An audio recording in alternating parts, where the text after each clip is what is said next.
मेरी बात माने तो अपनी कन्या भगवान विष्णु को प्रदान कर दें।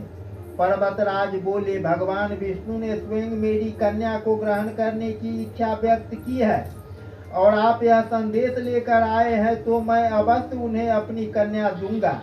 पर्वतराज के यह वचन सुनकर नारद मुनि तुरंत आकाश में विलीन हो गए। वे भगवान विष्णु के पास पहुँचे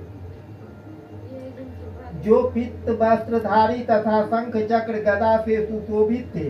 वहां पहुंचकर नारद जी ने करवत हो भगवान विष्णु से कहा, हे देव सुनिए, मैंने आपका विवाह पक्का कर दिया। उधर हिमालय पार्वती जी के सम्मुख आ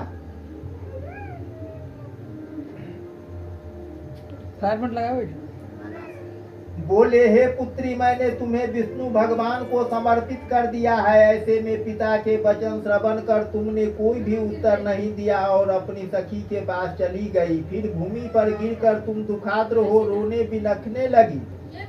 तुम्हें इस प्रकार की क्रिया करते देखकर एक सखी निकट आकर बोली, हे देवी, तुम्हें इतना दुख किस कारण है? मैं तुम्हारी प्रत्येक इच्छा यथाशक्ति पूरी करने की चेष्टा करूंगी, इसमें तनिक भी संशय नहीं है। पार्वती ने कहा, मेरी इच्छा कृपया मन लगाकर सुनो। मैं केवल शिव जी को ही अपने पति के रूप में देखने की इच्छा रखती हूँ। मेरा यह वचन असंदिग्ध है। मेरे इस विचार को मेरे पिता ने मानने से इनकार कर दिया है, अतः मैं अपनी देह का त्याग करने की इच्छा करती हूँ। पार्वती के दुख भरे वचन सुनकर उनकी सखियों ने कहा, आप देह त्याग न करे अपितु किसी ऐसे वन को प्रस्थान करे जिसके विषय में आपके पिता अनभिज्ञ रहे।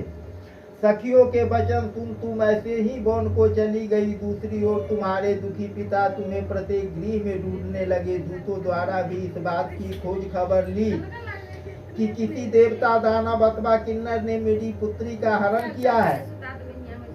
तब उन्होंने